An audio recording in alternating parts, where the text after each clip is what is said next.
And good evening, ladies and gentlemen. Welcome to tonight's edition of the Whitfield Report. I'm your host, Sam Whitfield, broadcasting live here from NGC Studios here in South Florida. And I want to thank you so very much for joining me here tonight. Hopefully you guys can hear me all right.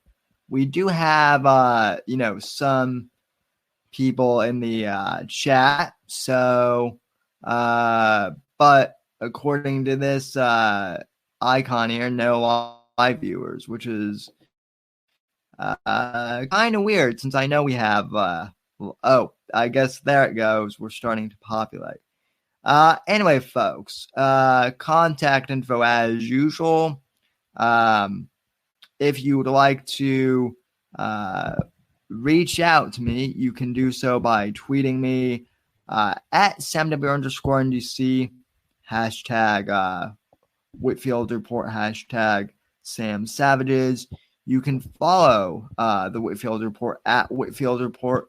Subscribe to the audio podcast on anchor.fm/Whitfield Report, where you can find the audio podcast feeds wherever you get your podcasts, and thesamwhitfield.com, and finally facebook.com/Whitfield Report for all your Facebook needs for the show.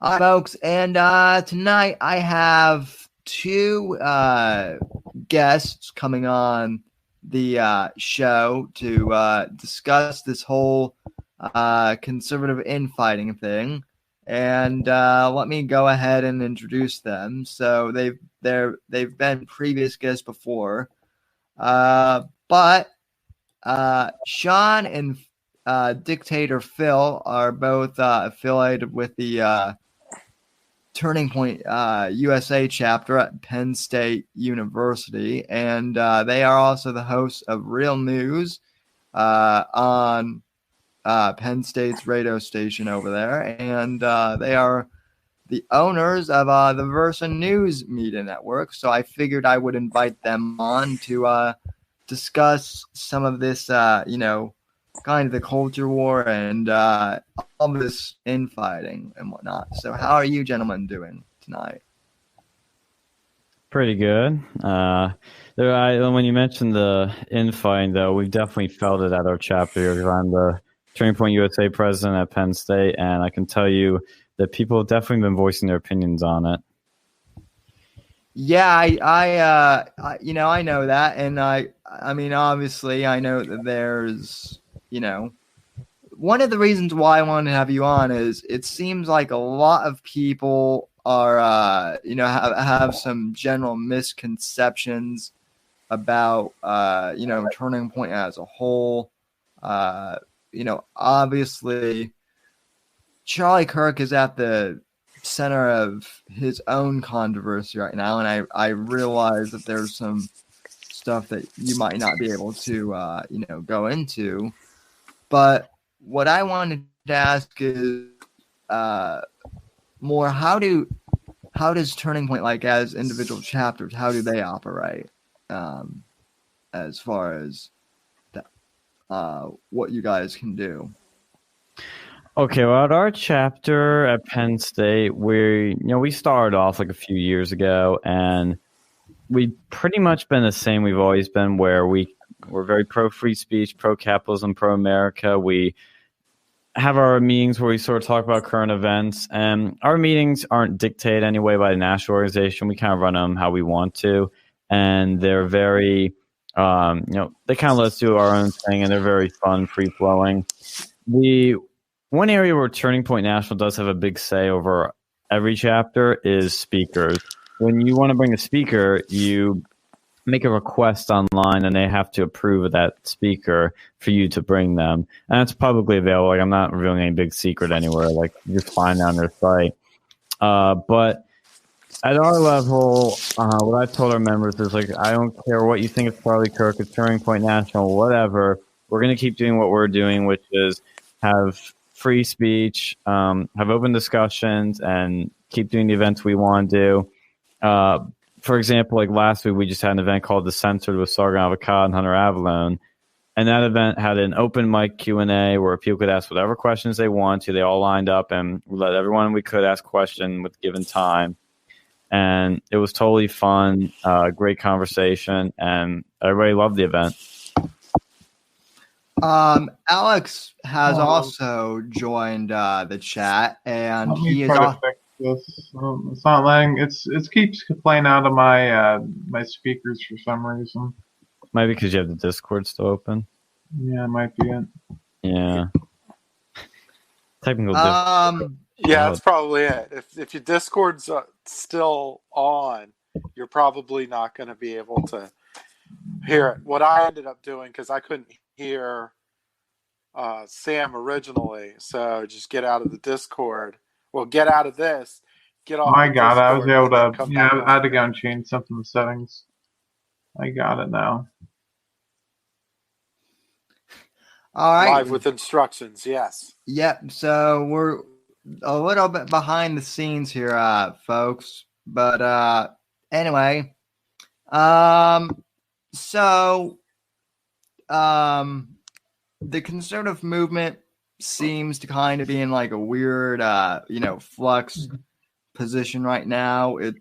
There's a whole bunch of controversy regarding, Charlie and Steven Crowder and Nick Fuentes and just of crazy stuff that's been going on. You guys have always been very rational in my mind. What you guys are doing with Turning Point and with your show is from what I've heard of your show, you guys have reasonable discussions, and I know that word gets overused a lot, but you guys really do seem to have reasonable discussion regarding politics and current events and kind of culture war stuff. So what have you guys kind of noticed? Because I'm just like a radio show host, but I know Sean and Alex, you guys are actually on the ground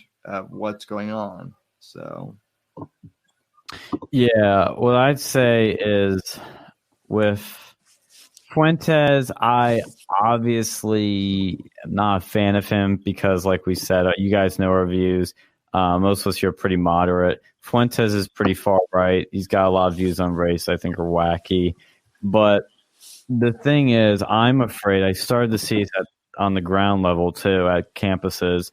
And I'm seeing it now at Ohio State, where we saw Charlie getting asked a bunch of questions by these groypers, as they're being called, is that there is a growing far-right movement on the right. And I always thought the alt-right was irrelevant.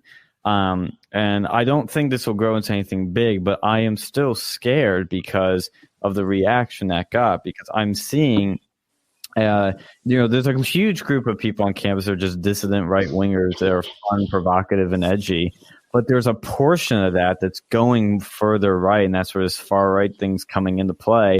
And these people are too radical. Their views on things are way too out of line. And some of them, though, most of them, I should say, on the dissident right, that are you're fans of Milo and Gavin McInnes and Crowder and more your Trump crowd. Those are the totally cool, normal people. They're fine. I love them. But this far right little fringe is dangerous. I'm afraid it can get out of hand because the left created this monster. And to be honest with you, it would be better to handle them by, listen to what they have to say and just show how dumb they are. That's, to me, the best way to handle them. And unfortunately, I think the other fear I have is that some organizations out there are going to, lose support for whatever it is reason for these current events. Like there's a bunch of Turning Point presidents, secretaries, treasurers at Kansas City and I think it was Kansas City or somewhere in Kansas, and a bunch of other chapters are dropping out. We're not going to drop out here. None of us are dropping out. We're going to keep doing what we're doing. It's never changed. It never will. But this is happening across the country. That's not my opinion. That's just what's happening.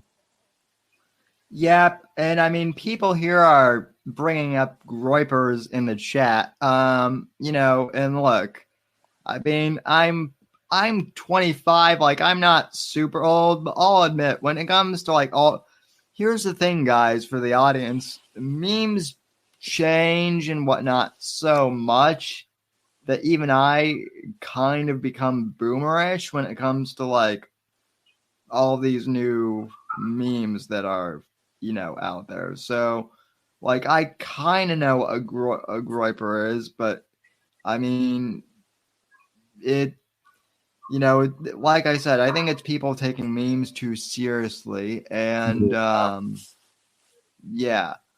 I mean, as far as like Fuentes and Allsup and, you know, Vince James goes, and really anyone, I think they should all be allowed to speak. I might not, you know, agree with everything they say, but I certainly do think that, you know, they should have a right to speak. And I think deplatforming is a stupid thing. So.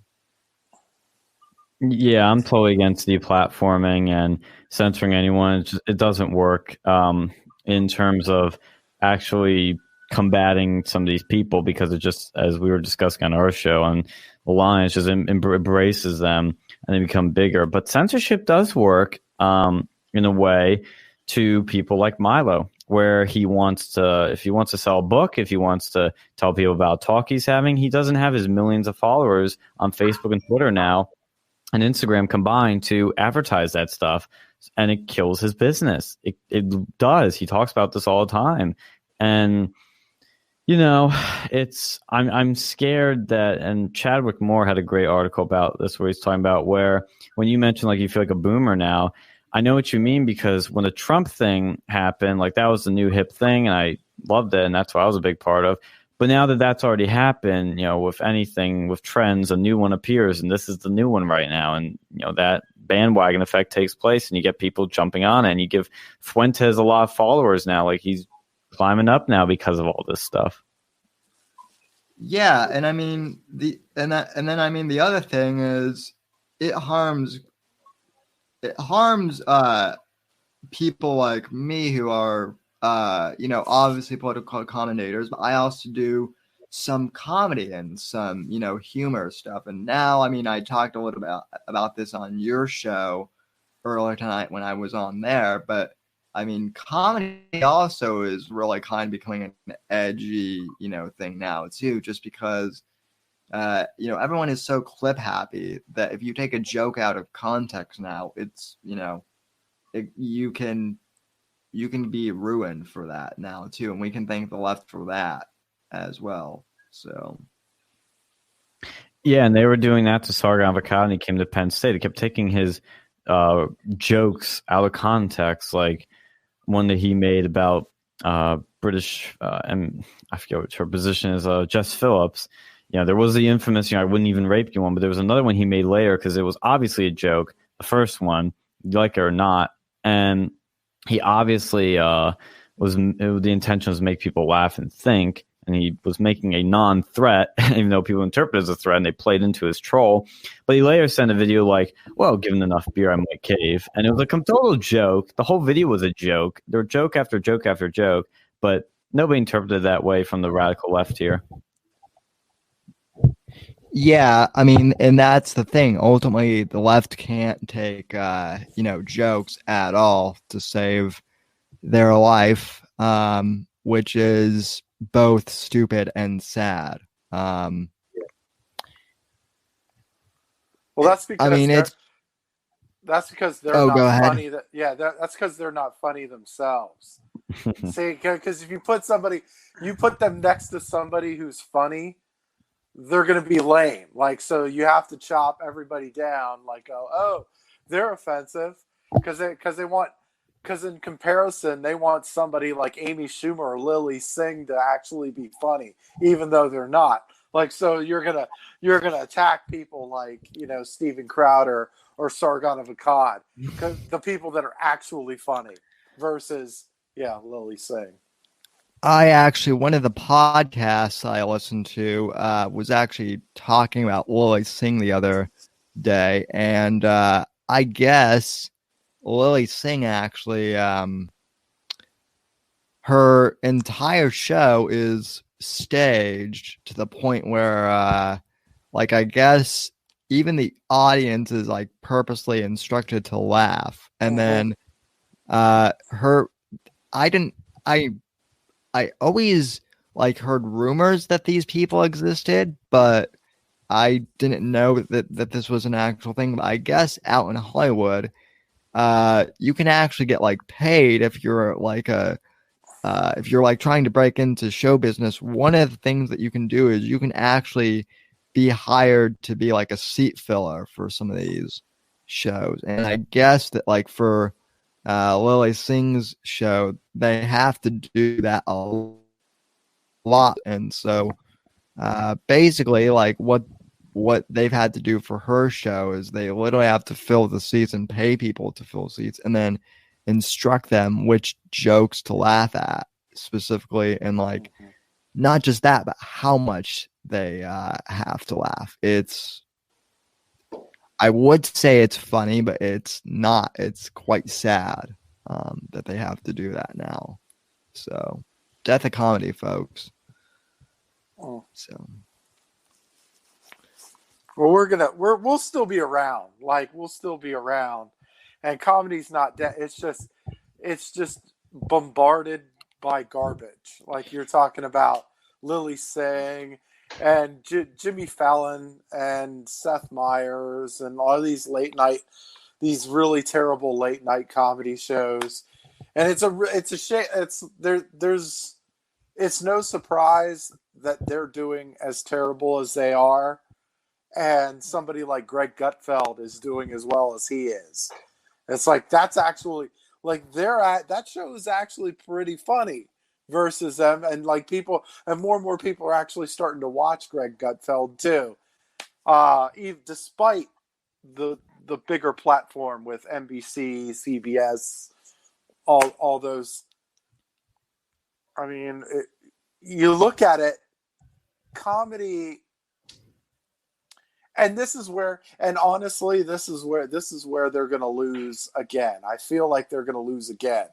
Because even in 2016, it was like the comedy was really on the side of the Republicans, especially, with just, the memes and stuff. Like all the funny memes were coming from the right. And I would still say that the actual comedy is from our side. I mean, I'm not even a comedian, and I'm not even like, I don't call myself a comedian, but I know that some other people have, and it's like, well, I didn't intend for this, but I mean, I do like to do funny things somewhat. So, I mean, we have funny people in the chat now, too. Also, some very, you guys are funny too. So. Yikes! So, well, I'm funny. Damn. I find Dictator Phil's name, funny just in general, especially since yikes. He really puts the name Dick into he puts the Dick into Dictator. Oh damn! Especially when it comes to slamming libs on Twitter. It's one of my favorite things watching Dictator Phil light up people on Twitter. So they really make it easy. Oh, I had a question. Have any of you seen a picture of what Kathy Griffin looks like now? Oh no. Oh, it's freaking hideous. Oh, you got to look it up. Okay. Don't do it if you're about to eat, but yeah. Look it up sometime, and I'm telling you you'll be like you'll actually feel sorry for her. She kind of looks like a drug addict that's had one too many visits to the plastic surgeon. It's like really bad. Well, you're not on terrestrial radio anymore, so you can go uncensored here. I will admit, when I was on Versa Media, I made a mistake, and I said a naughty word on accident Sam, those real news. and So, that didn't happen. It just, I don't know, something about it just magically disappeared. so Yeah. yeah, well, the dump button is often my best friend. So you Yeah. guys are lucky you don't have like a live chat for the radio station now either. That would be disastrous. Oh, we should find a way to do that now. Well, I'm gonna actually, see that. I see. I don't know the legalities of live streaming the radio to like our channel. That's the only reason I haven't done it. When we did an off-air interview of Hunter Avalon, we did a live stream, and unfortunately, our channel is still a little too small to get some engagement when we do that sort of stuff. I know you would pop in. I remember when I was doing like test live streams, you'd be like, "Oh, you guys are live." I'm like, not exactly, but kind of. And that's definitely one of our goals because I love to interact with people online. It's always fun, and I'd like to do that. It's just I need to figure out the legalities of that, and we need to grow a little bit more to do that. But we've grown a lot since Sargon came on our show, and we gained like 60 subs, so it was pretty cool. Yeah, I mean, you guys have landed some major, guests in just the past year. You guys are gonna skyrocket over me soon. I mean, you guys have had Milo, on. You've had, you've had Sargon, Hunter Avalon. Yeah. Me. Yeah, we had you. We had you were actually on. I think what's so cool is that you were actually on the first day that we actually did actual like guests. Like we had callers, but Dictator Phil here set us up with Styx Hexenhammer on the YouTube, and Vox Apocalypse was happening with Steven Crowder, and we landed a call-in with Styx Hexenhammer, Trent Lipinski, and of course you, Sam, and then after that, I think we got Milo right after that. I don't remember if we had any. Oh, well, we had Liberty Doll. That was the other one. We had Liberty Doll and then Milo, and then we got Cernovich, Sargon of Akkad, Hunter Avalon, then Jack Posobiec last week, and we'll see who we get next. But we're hitting some big ones, and it's been really cool. I'm not gonna lie. I haven't listened to it, but I have to ask. How was the interview with Mike Cernovich? So Cernovich is pretty nice, pretty cool guy. I mean, he's exactly what you see on his live streams and whatnot. I will say, just like I'm not trying to like rank any of these because they're all really amazing and cool. But so far, my favorites were Milo and Sargon was favorite in a different way because I actually got to talk to him a lot because we had our speaking event. So I had dinner with him with Dictator Phil and a few other people, and I picked him up at the airport with my girlfriend. So Sargon was like almost, I guess you could say, like the interview itself wasn't my favorite part. It was actually the other stuff we did with him. But Milo is my personal favorite because I've always just been a huge fan. Like he's like one of my top like right wing idols, and that was just surreal, and it was so cool. Yeah, I mean, I do dig on, Cernovich a little bit just in terms of the list because it's, but he's done some good stuff. And I'm still a big fan of Gavin McGinnis, despite the fact that like even my audience tends to disagree with me on Gavin somewhat, but oh well, Maybe another dream one for me to get on because even though I hadn't followed him as long as Milo, he just sort of hits me a certain way where he's one of my top guys that like no matter where he goes, I'm gonna follow him and listen to him and watch him. Same with Joe Rogan. I even though Joe Rogan's not really conservative, I've just always liked his style. So yeah.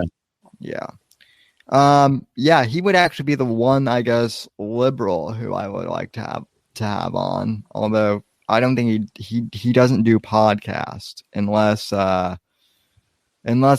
it's Joey Diaz's podcast. So, kind of ironic. The podcast king doesn't do podcasts.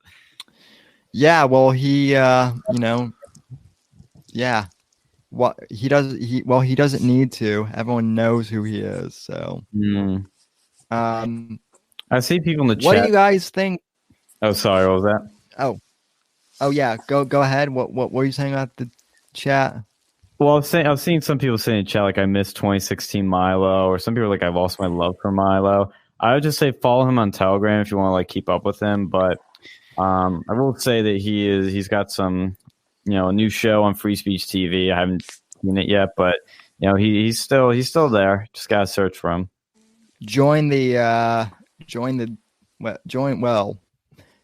I would say join Gavin's Discord. That's where you'll find me. Join the Savages Discord though too. I am building my Discord server up, so I'll post that here soon in the next few weeks.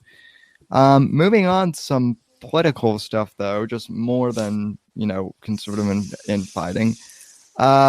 Beta Cuck O'Rourke has dropped out, and I am fucking glad about that. So, what do you guys think of this, shit show of an election so far? And are the Democrats going to be they're obsessed with impeachment right now, and they're moving forward with that. Yeah.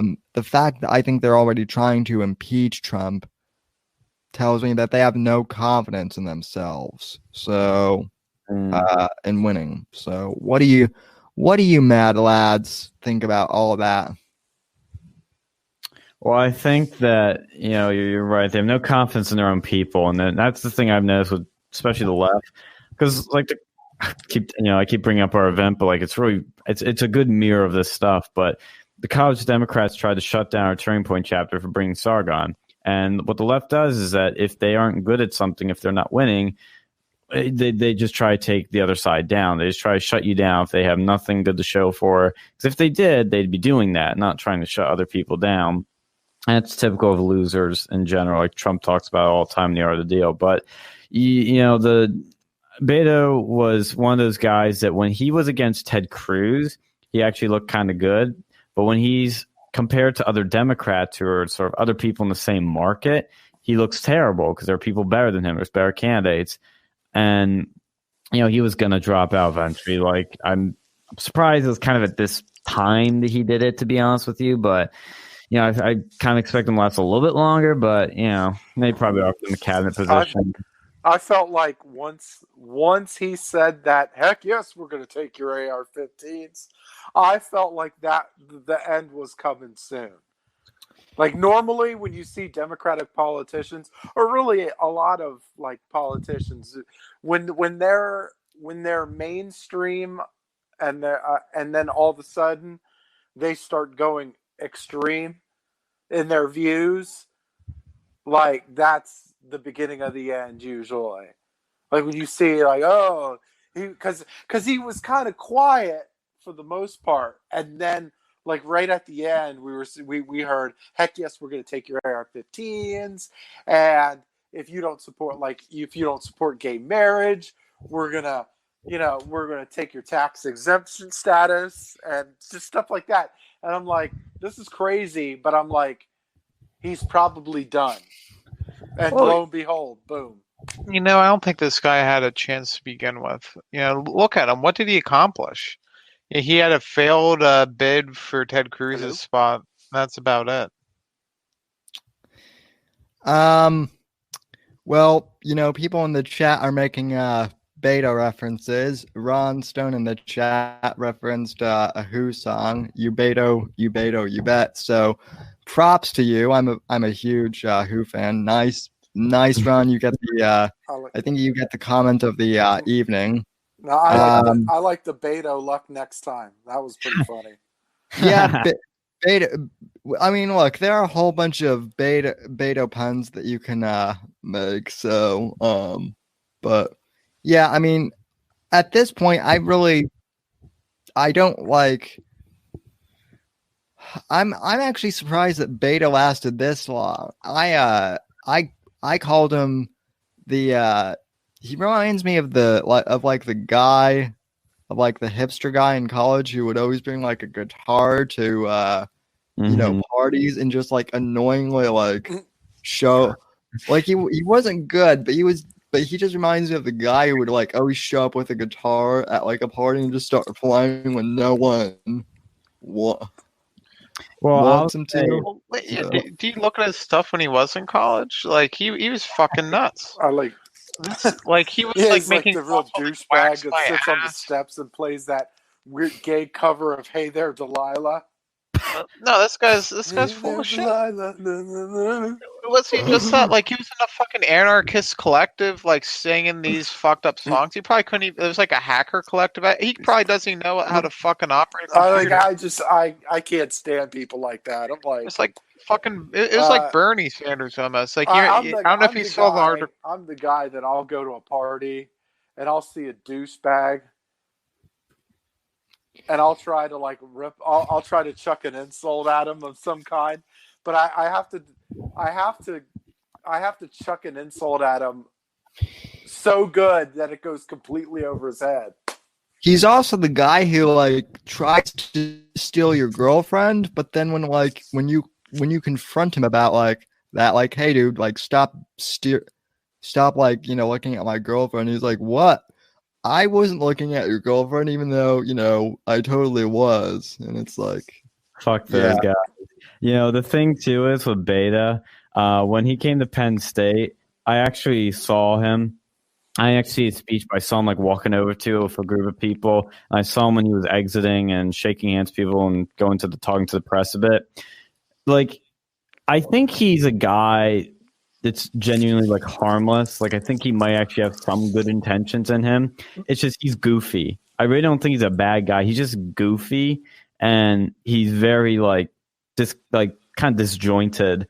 It's been somebody made a Who reference. Like there's actually a video of him in the car where like they're playing I think it's Bob O'Reilly and he's like drumming it. I'm like, see, that's what he should go back to because he's honestly good at that to some degree. And he always kept pulling out. Oh yeah, I was in a punk rock band, like trying to be cool and shit. But you know, jumping off of that, the rest of the field, though, I think, Biden, I think with the impeachment shit, I think the Democrats want to kill two birds with one stone. They want to try and take out Trump, which they're not gonna, and it's stupid because they're going to bring in Pence and bring in the devil now from their point of view. So the impeachment thing really isn't about Trump. I think they think it's more of a good strategy to, you know, energize their base, which it's not. I hate to break it to you guys, it's not.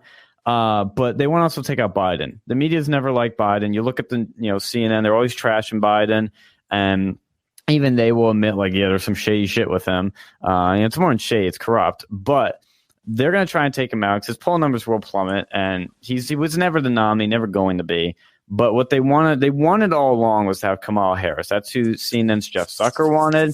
That's who the donors wanted. Now, if she shakes up her staff and adds some people that can pull the right strings on her, she could still do it. She checks the right demographic boxes, and she's got a certain, moderate enough view and some of the new views that she can pull this off. But right now, I think some of them want Warren. But the problem with Warren is she's a white woman, or sorry, Native American. Yeah, correction. Yeah, correction. That's 1 in 10. 10,000. 10,034 Native American or something like that. Is that right? It's hard. Those last two digits are hard. I'm sorry. All right. You go so far. You go so far on the end, you lose count after all those numbers. Okay. But I would just like to point out that probably not Jen, who is one of my mods, is a sexist, even though she's a woman. Because she said, she's unqualified. Yeah, that's funny. How dare you? Probably not Jen. How dare you? How dare you? Shame. How dare you? I don't know, man. None of these guys look like they're gonna do anything. Really terrible Greta Thunberg. Well, that does sound perfect. I mean, Greta Thunberg or whatever her name is basically just like she and Owen Benjamin kind of remind me of like the same person. They're just both they're both just crazy. So, well, I think with Greta too, like It's interesting to see how the Democrat, like, bring up another Penn State story. Because honestly, you learn a lot on these campuses outside the classroom. One of the things I learned was when David Hogg came to speak, his speech was not about gun control. Yes, that's the topics he mentioned, but that's not the real point of it. The point of it was to get young people registered to vote for Democrats. It's about mobilization. This is an Alinsky tactic. It's very important because, you know, persuasion's only part of the game. The other part of it's mobilizing your voters to come out and vote. And what he was there to do, with either his intention or not, it's probably more the DNC, the big strings pulling him, is to mobilize young people around an issue that they feel is relevant to them, because school shootings are happening at schools. Who goes to schools? Young people. Who the Democrats want to vote? More young people. So they go there with this issue. David Hogg's waving the, I'm a victim flag, and you guys got to stop those mean Republicans that support the NRA that kill me or kill my classmates. And they use that to get votes. And that's the same thing with Greta. Greta is literally just a pawn. She is being used. She's a tool. She's young. She doesn't even know a lot about what she's talking about. And when you see her, she's totally reading a script. If you see her when she's not giving a speech and they ask her some questions, somewhat not even tough questions, but questions that sort of grill into her a bit, she doesn't have an answer. She'll just go back to her script and she'll stumble. And Well, she's a kid. She's just a pawn by the political establishment. I doubt she really believes in like half the stuff that she's forced to read. It's like child abuse. So is it me, or does Greta Thunberg look like when she gave that speech, the "How dare you" speech? Mm-hmm. She looked to me like a baby looks when she's about to take a shit. like she's like, "How dare you?" And the one eye is like more open than the other one. I'm like, oh, she's taking a shit. Oh. I hope she's got a diaper on. Well, see, that's like, kids are so emotional and so inexperienced. Like, why are we being told to look up to children? People that can't even vote, people that haven't had a real job, that aren't paying taxes, that aren't doing shit in this world, as like these, voices of reason on any issue. It's one of the stupidest things ever. Well, that's who the Democrats want to reach out to. They're people who don't have real jobs, people who don't pay taxes. On our show earlier, that when these like college Dems started calling us Nazis, I was like, well, screw it. I'll browse a little bit of Mein Kampf, the novel written by the. So I was like, all right, so I'll browse that a little bit. One of the things I saw in there was the using children to persuade an argument. Like, if you're losing an argument, put it use a child to help win your argument. And this is it. Like, Greta Thunberg, whoever did this is literally freaking Hitler. Like, literally Hitler. Literally Hitler, sir. That's half their arguments. It's all like, oh, think of the children.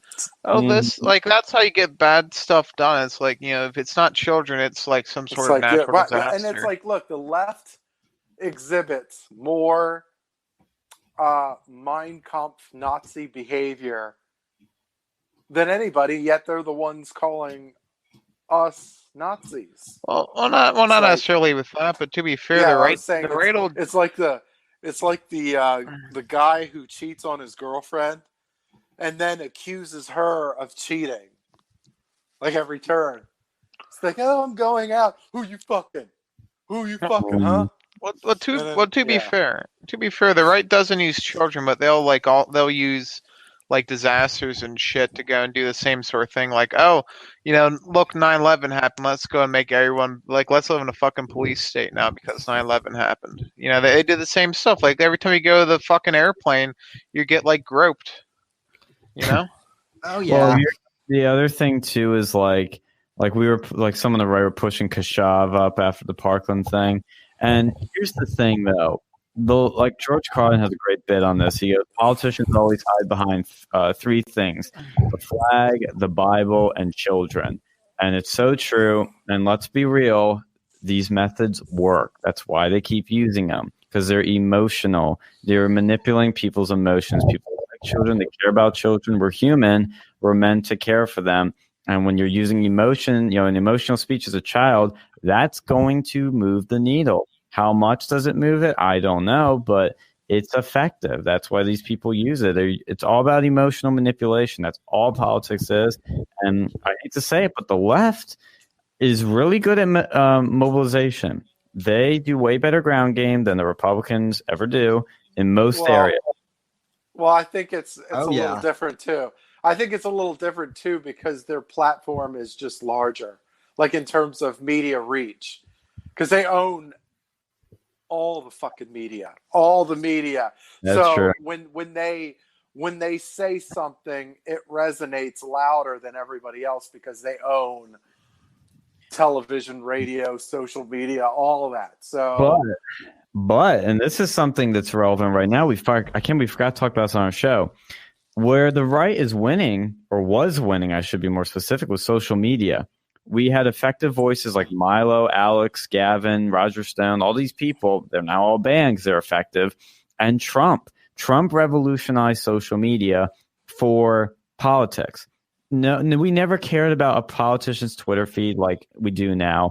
And now you have to be social media savvy to win. If your social media game sucks, you're out. AOC had savvy social media game. She became a star. And now Twitter has banned political ads on Twitter. Wow, isn't it a coincidence after the Trump campaign raised a shit ton of money and the Trump campaign understands social media better than any campaign on planet Earth right now, and Twitter's like, we're going to stop that. Coincidence? I think not. How many people actually pay attention to Twitter for that stuff, though? Like, honestly, I used to use Twitter a lot, but they just keep banning everyone that I like to watch what was that? Hey, what was Donald Trump's tweet about Beto? Like when Beto dropped out. It's funny. I was crying. Like, what? Let me see. I'll pull it up right now. It says, Trump tweet, "Oh no, Beto has just dropped out of the race for president despite him saying he was, quote, born for this, unquote." I don't think so. I wonder, okay, so to be truthfully honest, I wonder if he's looking to get on a VP ticket. Because he said he's dropped out of the race for president and he's no longer running for the Senate. Or whatever. I because I don't think they want to do a dual woman ticket. They want to. There's definitely going to be a woman as a presidential candidate. Without a shadow of a doubt, it has to be a woman. The Democrats have been. They have a strategy. Their master plan over the past few years has been the party of women, because that is the antithesis to Trump in their eyes. So it's going to be a woman. So it's either Kamala or Warren. And I think the VP, like with Hillary, has got to be a man to get that vote in. I'm not saying that men think this way, but this is just how the Democrats are thinking about this. So they're going to put maybe Beto, maybe somebody else, but I could see Beto being the VP pick. I think it'd be a bad pick, but I could see a Warren Beto ticket. Oh, God. They would get trashed by Trump. I hope they go for that. I do too. They would get totally trashed, but they're not going to do a 2-woman ticket.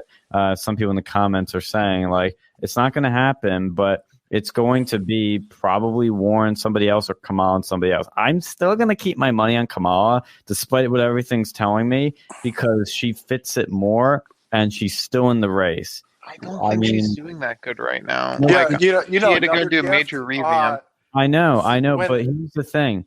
What you can see in politics, everything change overnight like that. It can happen. Not saying it will. It's just she's been the one they've wanted. And I can't just completely drop all my bets yet. And Warren is a bit too, even Cernovich was saying, it's like Warren might be it, but she's a little bit not quite what they want. Right. Well, maybe they realized for the generals, like, maybe that's who they want. She's a solid Native American candidate. No, what I was saying was, I think Andrew Yang gave us a little gift too. He was quoted on an interview saying that he absolutely would consider going on a Joe Biden ticket. And I'm like, thank you for saying that retarded shit. Thank you so much. Like, what about that comedian guy who there's like some unknown comedian out there who was also like running as like a presidential candidate. Porcelain just did a documentary on him. His name is like Kyle something. He's basically like an open mic comic. So. Oh really? Oh, you're talking about Beto? Yeah, it's like that's like the entire Democrat field. They're all fucking jokes. In order to be a comedian, you have to actually be funny. Oh Hang yeah. on, Amy Schumer's still a comedian, so. Well, no one's laughing now. Hang on. Apparently, Lily Singh is a comedian too. Yeah. Yeah. Well, I mean, now the non-comics are the comedians. That's just. But at least you're laughing at them, not with them. At least Lily Singh is semi-fuckable. I mean, Amy Schumer. There's not enough of fucking alcohol in the world for that one. Sargon. She makes jokes about that shit in her own fucking stand-up because she knows it's true. She looks like fucking Mr. Potato Head's wife. Well, Nicole Arbor shouldn't be doing comedy either, but she should be doing me. So that's a good one. I mean, honestly, you look at these late night hosts as a good example. Like they used to be hired to be funny. That was their job. Like Jay Leno was funny, Johnny Carson was funny, Letterman was funny. These people were funny, and that was what they did. Like that was their job. But now you have people like Jimmy Kimmel and fucking Jimmy Fallon that are all about like Jimmy. Kids like, they're all Jimmys, and they're like, this is what the kids like. Somebody's trendy and cool and hates Trump every night and makes rants against Republicans. It's like, that's not your fucking job. Like, go back to being funny. This is where the right is fucking up. Get people out there that are funny and push them. Milo, why did you guys, the fucking Reagan Battalion, I hope burns and dies and is non-existent tomorrow morning. Not the people, of course, somebody takes out of context. The actual organization. Because Reagan Battalion, that sounds so full of themselves. Like, we're the rich. It's like a bunch of fucking boomers on the fucking computer. It's a bunch of people that once Milo was announced to speak at CPAC, they didn't like that, so they took him out. He was one of the first to get canceled.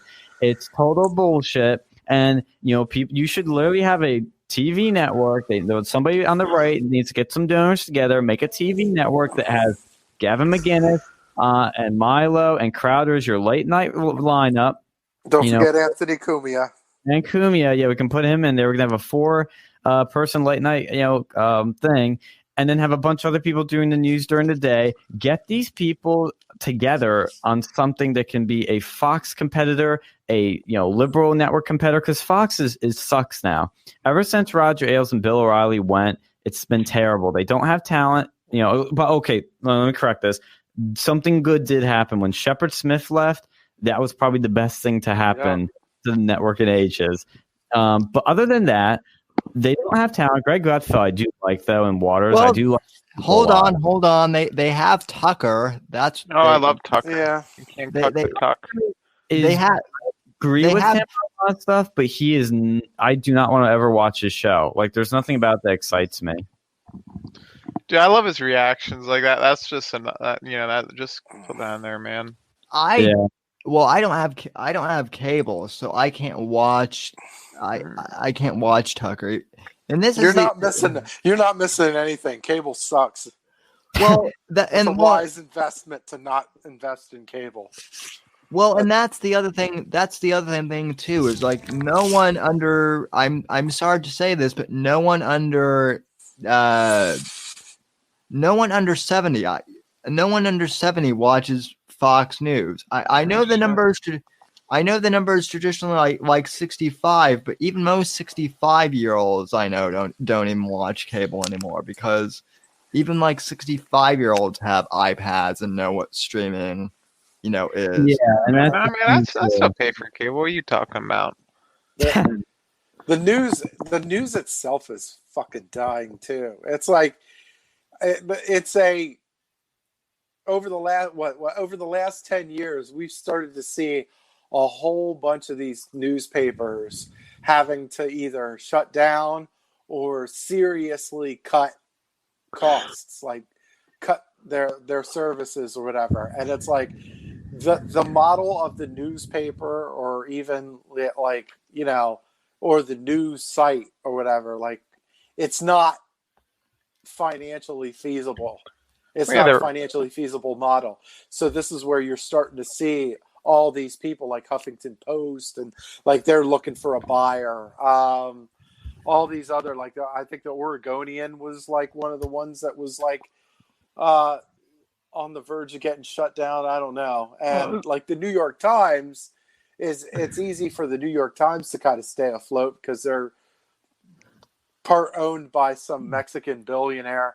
And then, you know, the Washington Post is owned by Jeffrey Bezos. You know, he's probably chucking a loss, but he doesn't care. That it's just it's a pedal. It's like a pedal for propaganda.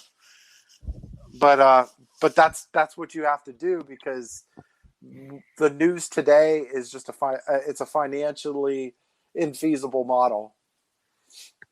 Well, people don't care about like news. Tim Cook that are doing the same stuff with like nothing. Like he's just he has his face on a little clip and then on the screen, and he's just going through the news and he gives his analysis, and it's pretty good. And you don't need all this, you know, you don't need expensive shit around you to make it work. Yeah. Well, that's the thing too, the rise of independent media with people like Tim Pool and others. Like, they have a following. It's just they're not going to be, you know, the big mainstream stars unless they get on some big mainstream like companies or networks. And I think the right needs to form some sort of right-wing Netflix that's like kind of like Blaze TV, kind of like Free Speech TV, but we need it all together because people don't like paying for every one of these because it gets expensive. Like, if I want to watch everything I want to watch, I'd have to get Netflix, Hulu, Amazon Prime, Disney Plus, Free Speech TV, Blaze TV. And by the end of it, you're spending like hundreds of dollars, when if it was all under one or two roofs, it'd be much easier. So that's the issue the right needs, is like the infighting, like as we talked about earlier. On the one hand, there's good infighting where if you're cleaning house, as Milo put it, with when he exposed Lawrence Southern, Caitlin Robertson, and that was the other filmmaker, these people that weren't really authentic conservative people. That is what you need to do, is get those people out. But at the same time, you need to stop this stupid infighting when we all agree on the big shit and we can be together and we can do something good together. But for petty reasons or silly reasons, we don't want to. Like, there's certain pettiness, I understand, but you need some, you know, unification. Because look, the big enemy here is the left. Let's fight them. Let's not fight amongst ourselves unless there are some bad actors. And yeah, get rid of them, but do it quickly and move on. Well, you also got to figure, like again, with the news being financially infeasible, you're starting to see a lot of these smaller outlets. Like, you're starting to see like the Daily Wire, like the Anthony Cumia Show, like Free Speech TV. You're starting to see these smaller subscription-based services, and it becomes a pain in the ass too, because it's like, well, so I got to if I want to listen to news, I have to subscribe to Mug Club, get Free Speech TV, get the Anthony Cumia Show, invest in the Daily Wire, which I'll never fucking do. Like, that's a lot of money. That's a lot of money for just to listen to some shit. And then because I can't get One America Network on Comcast, because, you know, they rather push that bullshit MSNBC.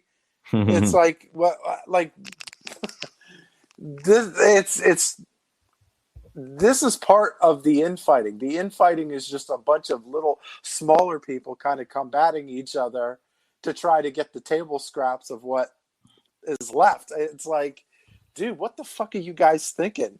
But it's part survival too. And I think also with the infighting in particular, it's happening at multiple levels. Like, to go, full circle, like with the Charlie Kirk stuff, that stuff's not going to end anytime soon. And I think what we need to do is sort of, like I said, kind of get to a point where we can all sort of come together on something. Usually, like we had this with Trump. Everybody was together and everybody kind of split ways after we got him in the office. We need to find a cause we can all get behind.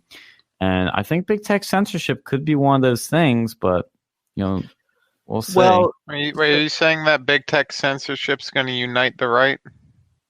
I think if it's accelerated enough, it could. Well, hopefully. I mean, here's the other thing though, too. People in the chat are bringing up a good point. Evil Eric says the option of forming your own thoughts is always free. And yeah, that is true, Evil Eric. But, we're just talking like content creators here. Mm-hmm.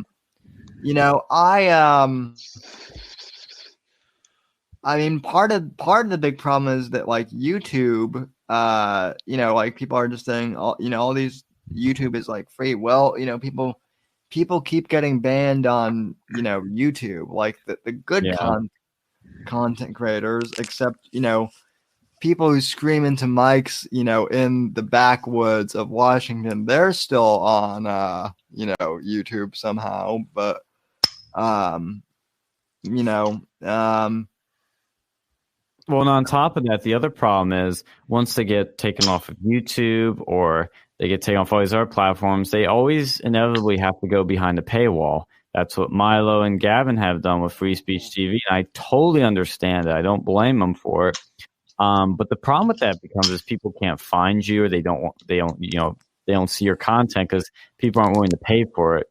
That unfortunately, but where Crowder has a good model is, and he kind of screws himself at the same time with this in a little bit, is he uploads some of it to YouTube. I mean, Milo has been told that if he does upload something, he's going to get taken off immediately. So he's scared to upload something. His one platform he has left, don't blame him for that. But he needs to start uploading some clips from his show. I mean, maybe he can do it to the Free Speech TV YouTube channel. That's a way to get around it. But at the same time, the one thing you can't do is upload all your good stuff. That's kind of what Crowder does, is he uploads a lot of good stuff. And so you have no reason to buy his full show.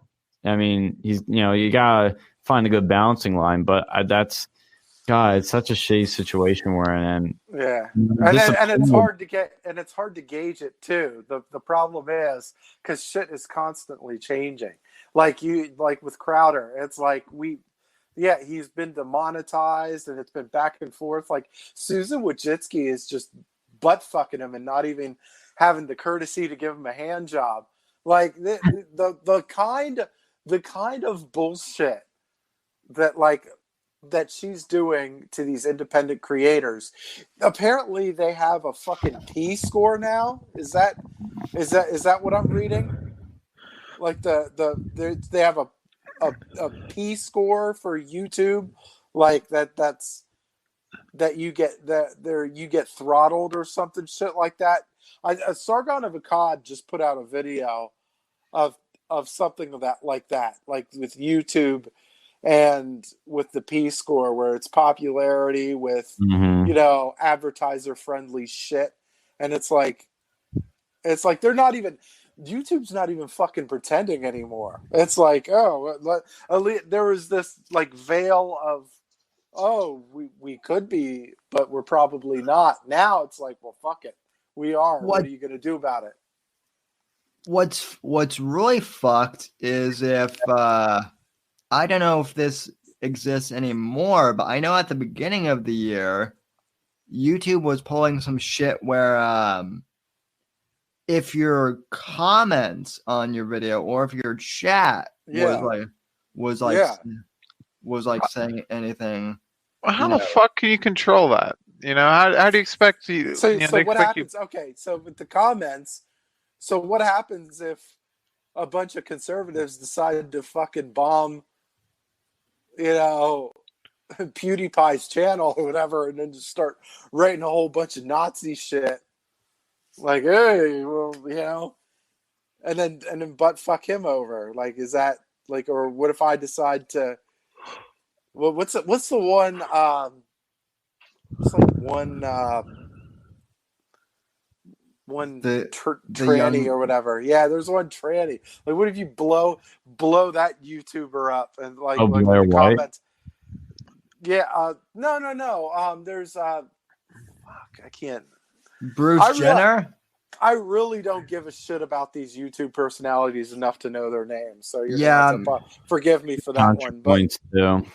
Yeah, me either. You tried though, and that's the other thing is, well, and I mean, YouTube will obviously protect like certain YouTubers too. Like let's be honest, like the fucking Young Turks have been like, you know, saying like horrendous shit for, you know, years, namely that the Armenian genocide didn't happen. Are they even fucking penalized? No, because they were one of the first, you know, big like YouTube corporate partners. So, Well, what's interesting about that too is with mentioning Fuentes earlier, there are clips going around where he apparently says the Holocaust didn't happen.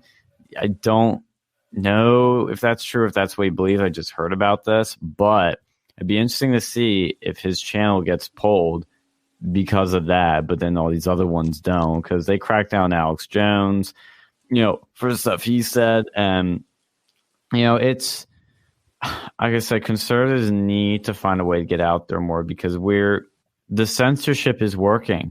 I'm telling you, it's a lot of people are becoming like effective voices are not as relevant now. They're not as talked about now because they've been banned, because they've been subverted. I think I do feel like it's going to backfire though. Like with YouTube shit, it will backfire because like independent creators are essentially what created YouTube. Like that's the whole thing.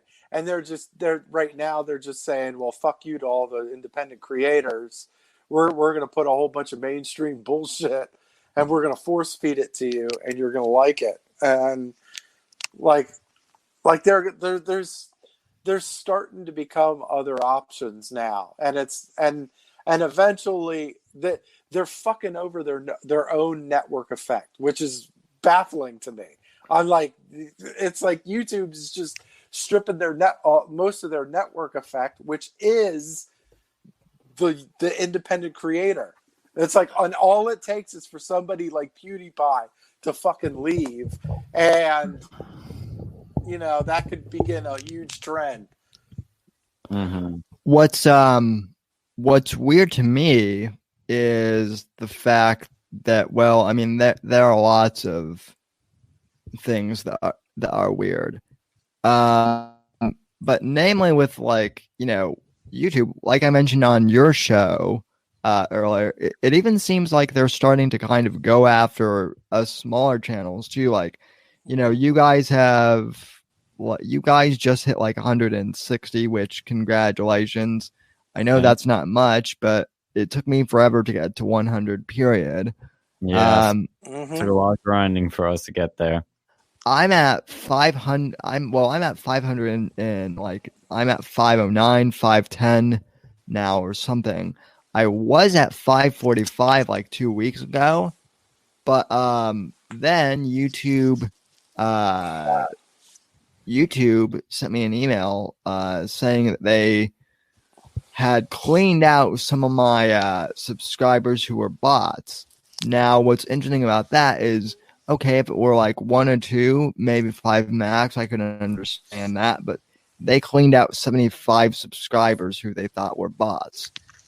So, you know, that's kind of suspicious too. Is like even the smaller channels, they're throttling subscribers and whatnot too. And you know, in order to get like really anything effective on YouTube. You need like 1,000 subscribers at the very least. So that's how you get monetization too. Like they made those rules hard to get monetization. Oh yeah, dude. That's why I have an audio. I mean, that's not the only reason why I have like an audio podcast, but like, you know, it's easier to monetize audio now and to monetize blogs than it is video, and it used to be the opposite. So yeah, totally. And it's so hard to like. Conservatives have everything against them, and yet we still got Trump in office. We still got Brexit. Well, it hasn't happened yet, but we got the vote. But you know, that's what's amazing is that even with all these things against us, we can still get what we want at some point, and it's just a matter now. Because I think Trump's going to win in a landslide in 2020, but past that, what are we going to fucking do? The censorship is taking its toll. It's a very scary time. And like I said, what's also scary is this far right fringe rise. Like, I don't think it's ever going to be mainstream, but the Gen Zers, I don't know. They might. I can't put into words what I really think is going to happen because I really don't know. But that's part of the fear is the unknown. The thing it is it doesn't even have to be. It doesn't even have to be mainstream. It just has to be portrayed as being mainstream. By the media. I mean, no one would have even known who Richard Spencer was if the Atlantic hadn't done that profile on him 2 years ago. No one had heard of Richard Spencer before, before like late 2016, when the left, and I bet you money that the left was like actively searching for, people like trying to, make a boogeyman, and they found one in Richard Spencer. So, you want to talk about like controlled opposition. I honestly think that like Richard Spencer might have been controlled opposition. He definitely might be, and that's what I always say is that Richard Spencer is just this boogeyman that got propped up by the media to smear the right as racist. They used to do it with David Duke, but now they're doing it with Spencer because the alt-right's more relevant than the fucking Ku Klux Klan. And it like the alt-right, like they are irrelevant for now. There's a little bit of an uptick right now, which is a little concerning, but they really irritate me because of they have shitty optics, they have shitty beliefs, and then the media uses them against us, and it's annoying that there's people even on the so-called right, like I wouldn't even consider some of these alt-right people right, like they jumped on the Yang Gang bandwagon, which is stupid, but part of that was a meme though too, to kind of like troll people though too. And that's the other thing is like that you have to realize with the alt-right, and I'm not excusing it, but like half the shit they do is just like terrible memes that the media freaks out about too. It is, but I will tell you there are a few on this campus that literally joined the Yang Gang Club. I got on their board and like did shit with them. What did they do? What honestly did that club even accomplish? They had like a debate with you guys. Anything else about it? And then they had debate with us, and then they cucked out when they said when they condemned our speakers for our speaking round. They condemned Sargon Hunter when they didn't have to. They didn't sign off on the College Dem statement. And then the day of the event, like, oh shit, we better condemn them. That was pretty disappointing because the College Dems basically blacklist them, so we're not working with you. But I think it's stupid because, like, you're not going to reason with the college Dems. Even if you give in to their demands, they're not going to care. They just simply don't. They see Yang as a dissident that they're not going to tolerate, and it's irrelevant because he's not going to have a chance of winning. So you lost more than you gained there, Yang Gangers. I'm sorry. I'm just being honest. But, especially, I will say, last thing I'm going to say, and I'm going to have to go, but the college Dems here, this reflection of some of these people and larger national movement, these people do not give a shit about anything but attention, winning, and their own personal gain. They are not interested in debate, and you cannot reason with them. You simply can't. The right you can reason with, and sometimes that's our downfall because people use that against us. And it's a shitty situation, but you gotta keep fighting. Right needs to fight back harder, stronger, better than ever before because these people are insane. They are insane. I'll say one thing, and I gotta go too. Alex Jones. Now, of course, Alex Jones, he's got some eccentric, opinions, of course. He's got the whole, the Tri-Cubs are coming, buy my snake oil. But, okay. But he was right about, when they started coming for him and they started clipping all of his platforms, they're like, they're going to come for you next. They're coming for literally everybody. You think they're not going to gobble you if you pander to them? No, they're going to fucking gobble you up too.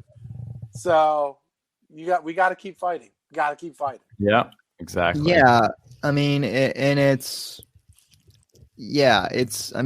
unfortunate, and I mean, I hear people in the chat are also bringing up the Proud Boys, and look, I mean, the Proud Boys was another example of the media just messing with people. Granted, there were a couple, fringes in the Proud Boys, but I mean, largely, I know Dictator Phil knows this, but it started as a group joke. So yeah, on Kumia's show. Yep. So yeah, and they were a multiracial, just basically adult frat, that's right wing that likes Trump, that want to protect some right wing speakers from Antifa, and it just they the courts were against them.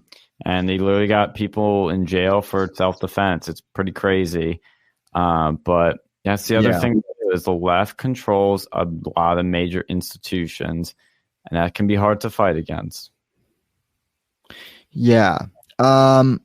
So Sean and Dictator Phil, I know you have to go. Where can we find you on social media and just on the internet in general? So, well, for now, unless we get banned, you can find our YouTube channel at youtube.com/Versa Media channel, or just search Versa Media on YouTube. That's where you can find us. And please subscribe to us because we're going to have content every week coming out. We have the full event with Sargon and Hunter up there on our channel, the actual event with their speeches and Q&A and our interviews with them, our interviews with Milo, Mike Cernovich, Pazovic, all these people. And, we have Versa Media on Twitter. I think Twitter handle is at Versa Media or at Versa News Media. I'm not going to lie, I forget because it's hard to find that handle. But I do also, I think at this point, I might know your social media a little bit better than you guys do, which is the handle. Maybe sad. I also do want to plug that these guys are on Apple Podcasts and on Anchor as well. That was one thing the last time people were like, I can't find your friends on podcasts or anything like that. Well, they do have them. Just search for Versa Media. You have to type it outright. I noticed that you have to type Versa, VRSA Media. You have to usually type that because it won't it won't completely load up until you do. I don't know why the fuck that is. And I did check. Our Twitter handle is Versa News Media. That's what I thought it was. And we're on Facebook too, as Versa Media. The best way is just to search for Versa Media. You see the little eye of Horus, or the Alan Parsons eye in the sky eye, with the red background. That's us. And like he said, for the podcast, we're on Anchor too, which puts us on every podcasting platform. Search Versa Media. Yeah, and I'm on Twitter, Dictator Phil. That's the Twitter handle. Yeah, right? One word, Dictator Phil. You ever want to see me say stupid shit to liberals? There it is. Well, smart shit to stupid liberals, I would say. Well, some of it's stupid. Some of it I just try to piss people off. Some of it I just don't care. I'm like, let's see how many people I can trigger and get to block me. Yeah, and so And if you wanna see me use emojis on Twitter, just search for my quote tweets of Dictator Phil, because those your tweets are always worth emoji reacting with. So. And you can also check out Sam's interview that we did a few months ago on our channel, and the new one that we did today, where you joined in and started shooting the shit with us. That was pretty cool. So yep, check it out. Where I may or may not have said a bad word. So it's here though, so they're gonna miss it. It never happened. It never happened. Nothing to see here. But thank you for letting us come on, though. Yeah. Oh, you're welcome. Thanks, yeah, Alex, you're free to stick around here if you want to, or if you need to go. I'll let you plug your stuff too if you have anything. I don't got anything. I can stay for another few minutes. I got to pick up my girlfriend, and in a little bit she just got a job. I think he kind of vanished in the thin air. Anyway, have a good night, man. Yeah, see you. Thank you. Alrighty. So. Yeah, I'll stay on for a little bit. So what's going on, man? Oh, not much. One of the other things I do a lot is I do review movies somewhat. So oh shit! I just saw Zombieland 2 yesterday. No way! I just watched the original Zombieland on Halloween, and that was 10 years. That movie's 10 years old now, believe it or not. So, how's the sequel? Oh, it was good. I haven't seen the first Zombieland since probably it came out, but my girlfriend loves zombie movies and shit like that. So, yeah, I like zombie parodies. So, oh no, she has a whole thing full of like Walking Dead stuff. I think she even had I don't know if it was from Walking Dead. She had some sword from something, but she's got like this whole cabinet devoted to like Walking Dead and shit like that. But no, it was a good movie. I don't know why they waited 10 years for it, to be honest. It just kind of makes it a little bit difficult to believe certain parts of it. I don't want to spoil anything for you, but it was a good movie. I definitely got to see it. Now, of all the movies out there, I still think Joker's by far the best one currently out, if you haven't seen that yet.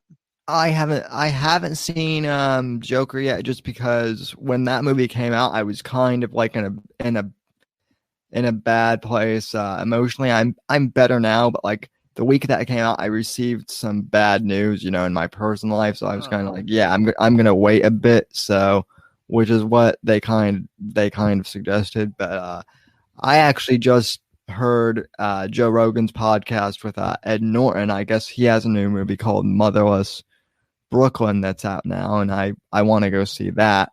That looks good. So. Yeah, I haven't heard of that one. Oh, do you see Joe Rogan's? He did an interview with Ed Snowden the other day. I started watching that, but I didn't get like through all of it. That was weird to see Joe Rogan do a remote stream. I don't think he's ever done a remote show or whatever. So yeah, I mean, he kind of had to with Ed Snowden because he comes to the United States. I don't think he'd be able to step foot on the ground before he gets arrested and probably thrown into prison somewhere. But it was weird though. When I watched that, it was, I think that Joe Rogan took a back seat and just kind of let Ed Snowden do his thing. And I mean, he had a lot of interesting things to say. I'd definitely recommend finishing up that interview. It's one of his best ones out there. Yeah, I'm definitely going to. Rogan's kind of interesting because I know that there are some people who are going to say that Joe Rogan's a gatekeeper, but I mean, honestly, if Rogan was such a gatekeeper, do you honestly think they would have allowed him to have the likes of Edward Snowden on his podcast? I mean, YouTube's even starting to fuck with the Rogan, so. I mean, he's one of the people I really respect today. He does not deplat. He'll put anyone on there. Anyone who's not disingenuous at least. He had Alex Jones. He's had Sargon. He's had the guy from Twitter on there. I forget what his name was. He literally has everyone on there, and I really respect that. not many people do that, especially in today's cancel culture. You get anything controversial, and they'll just try to deplatform, and if you put them on there, they'll call you a Nazi, and they try that with Joe. But I mean, even at my work, I've seen people who, I wouldn't really associate with anything on the right, and they watch Joe Rogan. Yeah, well, even some of my liberal friends, and not that I really care or what they think, but they've kind of like, I don't like conservative talk, but you're okay. You kind of remind me of Joe Rogan, and I'm like, okay, I like that. So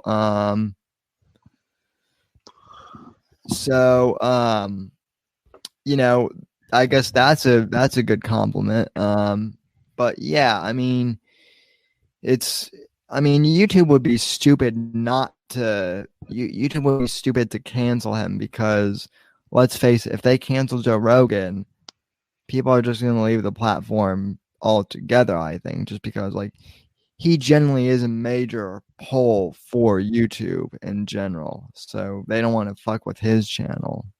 So. Yeah, absolutely. Like he's one of a kind guy, and he's I wish there was more people like that, like Joe Rogan that we had today. Who can just have a conversation with anyone. I think that's really important for America as a whole, because we're just not doing that right now. That's what I try and do. So. And I mean, of all the interviews I've seen too, it's he just kind of talks to him. It's not like a scripted interview. I know, in Versa we've had, just lately, at least I've noticed, sometimes it feels scripted. I wish we could get to that level where, important people just want to have casual conversations with us. I mean, I think with Milo, we got a little bit to that level because we had him on for quite a bit, but most of the time, we want to go and ask him 1,000 questions up front. We don't, especially because we got 3 people on here too. That's a little bit tough sometimes too, but we make it work.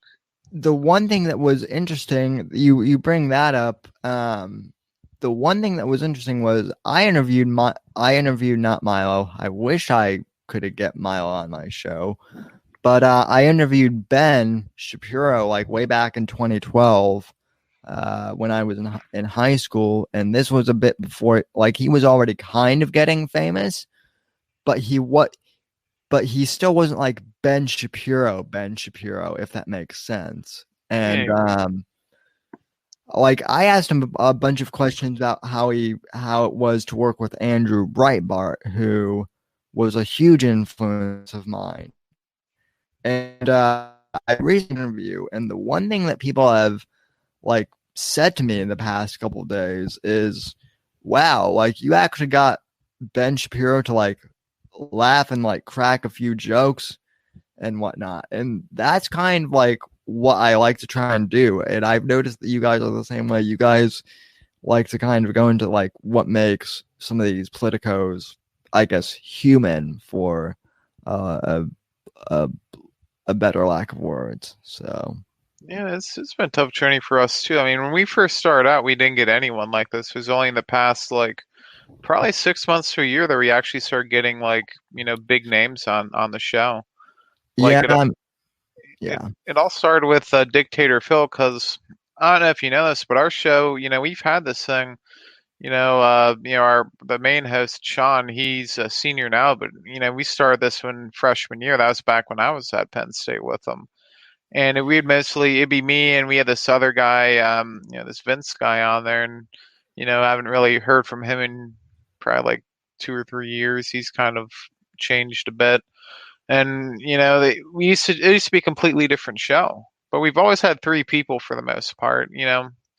We had him, we had this other guy on there for a little while, and then he kind of dropped off the face of the earth. Then we got Phil, and thank God he's graduating, he's still coming on here, and I like that. We actually had some consistency, and he's got a knack for getting people on here. I don't know how he does it sometimes, but he's good at that. If it makes you guys feel any better, I've had my show for 12 years now almost. I started when I was 14 in 2008, just doing an audio podcast, and I had highs and lows, but I never skyrocketed when I was a teenager, really young. Thank God, because I don't think I would have been able to handle the fame. But it's really been like in the last, honestly, really 2 years that I've started to take off. But I've just grinded, and I mean, Ben was like my first big guest in high school, and then I had a bunch of MAGA people on during the election, and that was then I met Dictator Phil through Jeff, and then you guys invited me on, and so it's really been this year when I've built up my YouTube audience too. So it's interesting. So it's tough building YouTuber audience. I remember when we first started out, it was like getting 10 subscribers. That was like a big milestone. Now it's like we're over 100. We have to do something special, I think, for 1,000 if we ever get to that point, which I hope we do. But it's been, if it wasn't for these guests, because before we started getting the guests, I think we were hovering around like 40, maybe 50, probably less than that. And then once we started getting these like big name guests, things just started rocketing in motion. Really, it was Sargon that I think he must doubled what our YouTube subscriber was. We were at like 100 now. Maybe not doubled, but we got like 60 subscribers in a matter of days. Yeah, and that was kind of my whole thing with when I reposted the Ben interview, and then also when I interviewed Mersh from ROTC Radio after the whole Owen controversy. But so I mean, YouTube and the internet is just a strange kind of phenomenon. So for sure.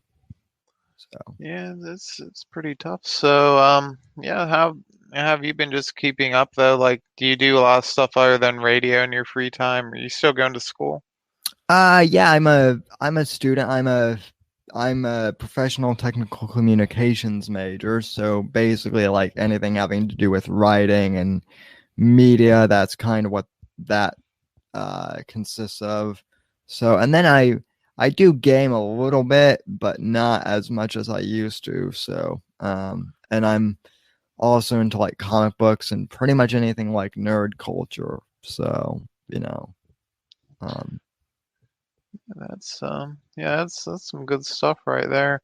I used to play some games back in the day, but I mean I just haven't had as much time. And honestly, I used to play way too much. Like especially when I was a kid, that was like all I did. I'd play video games, and honestly, looking back at it, I wish I would have put some of that time towards something a little bit more constructive. Back when time wasn't a premium. Nowadays, it's like. Yeah, I got a house recently, and it's, that's where most of my time is going to. It's just like, upkeep on the house, paying bills, doing all this and all that. Well, congratulations. You're finally adulting. So I'm still, living with my folks while I'm, in college. So, you're a step ahead of me there, at least right now. So, but yeah, I mean, gaming, part of it for me was part of me was I lost interest once like everything started becoming like DLC related, and once like everything started becoming like you have to like download this DLC to make the game interesting and whatnot. So it's like I just want to buy one game and play it and be done with it. So like honestly, once I graduate college, that's really when I haven't had the time to really do it as much. One, I've been working in the field. I do cybersecurity at I work in a financial institution. I'll leave it at that. But it's just I just haven't had the time to go and do just little things like that. And then like too, it's like games are so expensive nowadays. Like if you go and buy like a full retail price game, one, you're dropping big money on a game console, so that's like $400 plus, and then you have to go and buy for most of them. If you're playing an online game like Call of Duty or something, you're paying for a subscription service. And then I used to do that. I used to have like PlayStation 4, and I'd have PS Plus, and then I'd go and buy these games, and then they take so much memory now. On top of this game disc, you have to go and put like gigabytes and gigabytes into that hard drive. It just takes so much space. You need to buy a new hard drive. It gets expensive. Well, you're ahead of me. I'm still on a PS3, which I'm amazed even still runs. So I've been playing PC games like lately. Like honestly, I'll just play like RuneScape, and I've been doing that for a while, just kind of to shoot the shit. Yeah, I do that like half the time I'm on the podcast because it's an easy game. It's repetitive, and I pay like $10 a month or something. And it's just something to do, kind of to shoot the shit. I'll watch YouTube videos or something while I play it. And I've played for like 2 years at this point. Nothing like super serious. I'll just kind of go on there once in a while.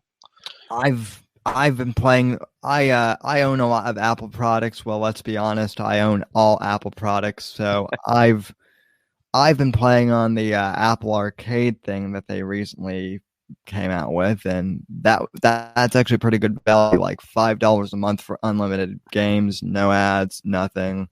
I can play on my Mac, I can play on my phone, I can play on my iPad, or my TV.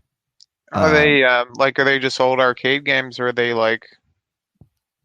Some of them are old arcade games. Some of them are like completely original games. So, and some of them are actually like really good, like 3D games. So, yeah, that's pretty good value. My brother, he got me for my birthday.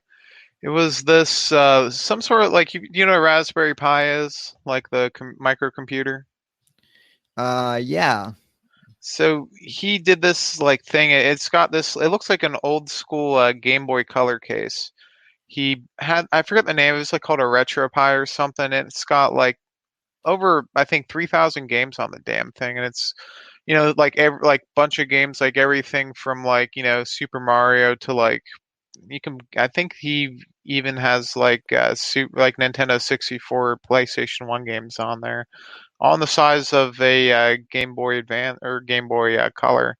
And I've been playing that, and every once in a while. Because I really didn't care for it when I first got, because I was like, oh, I don't need this. I haven't played that many games, but those old games, like the good old games, they don't make stuff like that anymore for the most part. It's all this like 3D crap, and they put 99% of their money and shit into the 3D stuff, and the gameplay actually kind of sucks, and it's filled with this DLC.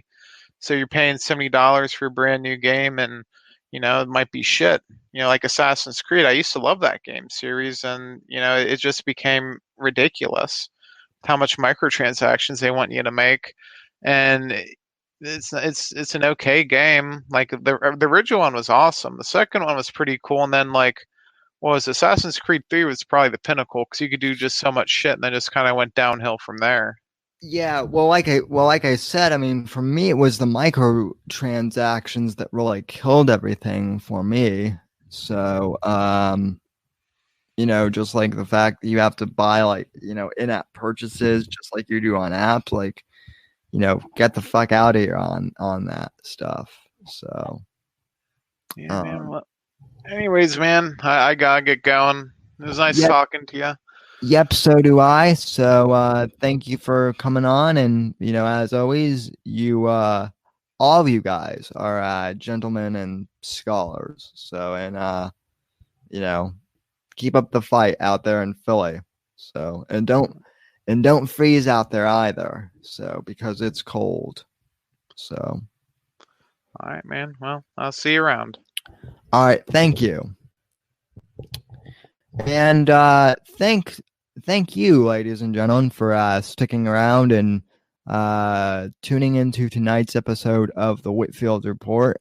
I want to thank all of you for tuning in and watching this live stream, and I want to thank all the podcast listeners for listening as well. I realized that Friday night's live stream was a bit long, but I really appreciate all of you guys out there. From all of us at NGC Studios, have a good night. God bless, and God save this great nation. God, freedom, legacy, and that order, and I will see you on the next episode. God bless, ladies and gentlemen, and good night.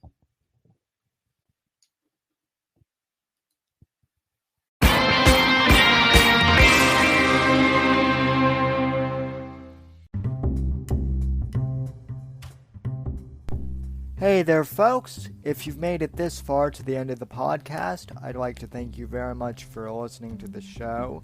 You are the ones that make it possible for me to make an income from podcasting, and I greatly appreciate that just by listening to our show.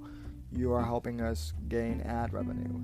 However, if you would really like to help support the show, I encourage you to please donate to the podcast and become a supporter of the show.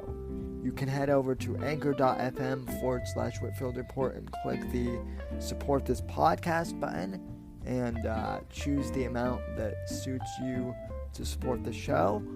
Or you can click the link in the show notes and it will directly take you to that page. If you can support the podcast, I really, really appreciate that. Anything that you can do to help out is greatly appreciated. Even if you can't afford to help financially support the podcast, I encourage you to please go on iTunes or Apple Podcasts or Stitcher and please leave this podcast a positive 5-star review. That really helps us out here at the Whitfield Report. Thank you for listening, and I'll see you next episode.